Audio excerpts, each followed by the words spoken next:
ప్రతి మండలంలో ఒక గ్రామాన్ని ఎంపిక చేసుకుని ఆ గ్రామంలో ముందైతే ఆ పథకాలు అమలు చేస్తాం, తర్వాత మిగతా గ్రామాలు అంటున్నారు.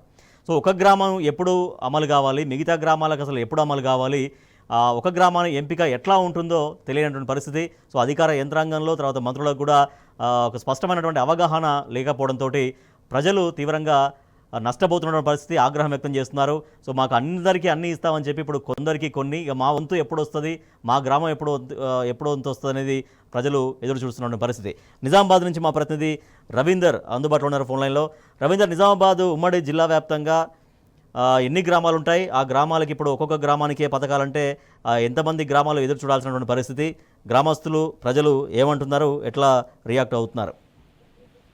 రాజేష్, దాదాపుగా రైతులను మోసం చేసే ప్రక్రియ, రైతులను మళ్ళీ ఇబ్బంది పెట్టే ప్రక్రియ జనవరి 26ను మరోసారి కాంగ్రెస్ ప్రభుత్వం తన నైజాన్ని చాటుకోబోతున్నది. ప్రజలను వంచడం కొత్త కాదు, ఎలాగైనా వంచిస్తాం, ఎలాగైనా మోసం చేస్తామని ఇంతకాలం నమ్మించి మోసం చేసి గత 4 రోజుల పాటు ప్రభుత్వం వివరించిన దుర్మార్గమైన చర్యల వల్ల అనేక మంది ఇబ్బంది పడ్డారు. వేరే రాష్ట్రంలో ఉన్న వాళ్ళు, హైదరాబాద్కు వలస వెళ్ళిన వాళ్ళు, వేరే ప్రాంతంలో జీవనంకున్న వాళ్ళు, వాళ్ళంతా ప్రభుత్వం ఏదో ఇస్తాది, ఏదో కల్పిస్తాది, మాకు సాయం చేస్తుంది అనుకుని సుదూర ప్రాంతాల నుంచి వేలాది రూపాయలు ఖర్చు పెట్టుకుని వచ్చేసి రేషన్ కార్డు అప్లికేషన్ తో పాటు ఇతరత్ర ఏదో ప్రభుత్వం ఇస్తున్నటువంటి 4కు సంబంధించినటువంటి ఏ దాంట్లో ఎవరు బెనిఫిషియర్ ఉంటారనే కనుక్కొని ప్రభుత్వానికి ఏదైతే గ్రామ సభలు నిర్వహించారో ఆ గ్రామ సభలో పేద మధ్యతరగతి కుటుంబాలకు చెందిన వారు, నిజమైన లబ్ధిదారులు, అర్హులు క్యూ లైన్లు కట్టి మరీ దరఖాస్తు ఫారాలు అందజేసి ఇచ్చిన సందర్భం స్పష్టంగా 4 రోజుల పాటు మనం చూసాం. అనేక చోట్ల గొడవలు జరిగాయి, ఇబ్బందికరమైన సిచ్యువేషన్ ఉంది, అధికారులను నిలదీశారు, ప్రశ్నించారు, అనేక చోట్ల గొడవలు జరిగాయి. కానీ ఇవాళ తేల్చిన విషయానికి ఎవరైతే లబ్ధిదారులు ఉన్నారో ఒక్కడేసారి వాళ్ళ గుండెల్లో గుదిబండ మోపినట్టుగా కనబడ్డది.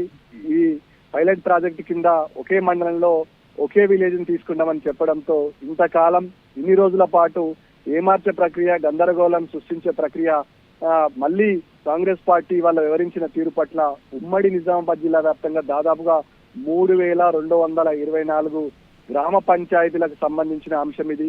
పేద మధ్యతరగతి కుటుంబాలకు సంబంధించిన అంశం ఇది.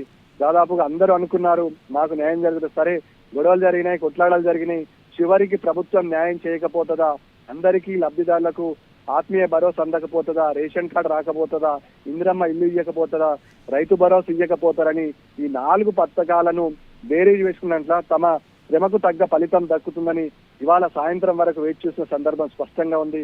ప్రభుత్వం వ్యవహరించిన తీరు పట్ల ఒక్కసారిగా దాదాపుగా జిరాక్సుల పేరుతో సుదూర ప్రాంతంలో ఉన్న వ్యక్తులు తమకు సంబంధించిన జిరాక్సులతో పాటు వేలాది రూపాయలు వెచ్చించి మహారాష్ట్ర, కర్ణాటక, హైదరాబాద్ వలస వెళ్ళినటువంటి భివండి వెళ్ళిన వాళ్ళు మిగతా వాళ్ళంతా ఆవేదన వ్యక్తం చేసిన సందర్భం ఇవాళ డిప్యూటీ సీఎం బట్టి విక్రమార్క ఏదైతే పైలట్ ప్రాజెక్ట్ లో తీసుకుంటామో మండలానికి ఒకే గ్రామాన్ని ఎంపిక చేస్తామని చెప్పడంతో ఇవాళ ఈ చర్చ ఒక నోట జిల్లా వ్యాప్తంగా వ్యాపించడం జరిగింది. రేపు నిర్వహించే సభలకు ఎక్కడ చూసిన నిరసన జారాలు వెలువచ్చే అవకాశం ఉంటుంది. మేమేం తప్పు చేసాం, మా ఊరెందుకు పైలట్ ప్రాజెక్ట్ గా తీసుకోలేరని చెప్పిన సందర్భం ఉంటుంది. రేపటి నిర్వహించే ఈ సభ గందరగోళంగా మారే పరిస్థితి స్పష్టంగా కనబడుతుంది ఉమ్మడి నిజామాబాద్ జిల్లా వ్యాప్తంగా. Rakesh, right, thank you Ravinder. అది మరోసారి ప్రభుత్వం ప్రజల్ని మోసం చేసేటువంటి గోల్మాల్కు తెర లేపింది, పథకాల అమల్లో తిరగాసు పెడుతోంది. స్వయంగా డిప్యూటీ సీఎం భట్టి విక్రమార్క స్పష్టం చేశారు, ప్రతి మండలంలో ఒక గ్రామంలో మాత్రమే రేపు ప్రారంభించబోయే పథకాలు అమలవుతాయని. సో దీంతో ఒక జిల్లాలో ఎన్నో మండలాలు ఉంటాయి, ఆ మండలాల్లో ఎన్నో గ్రామాలు ఉంటాయి, మిగతా గ్రామాల పరిస్థితి ఏంటి, మరి మా గ్రామం వంతు ఎప్పుడు, మా వంతు ఎప్పుడు, ఇది ప్రజలు ప్రభుత్వాన్ని ఆగ్రహంగా వేసినటువంటి ప్రశ్న. అందరికీ అన్నీ అన్నారు, 26 జనవరి నుంచి అందరికీ 4 పథకాలు అమలు అన్నారు, గ్రామ సభలు నిర్వహించారు, మళ్ళీ తీరా ఇప్పుడు ఒక గ్రామానికి పరిమితం చేస్తే మా సంగతి ఏంటి అని ప్రజలు అడుగుతున్నారు.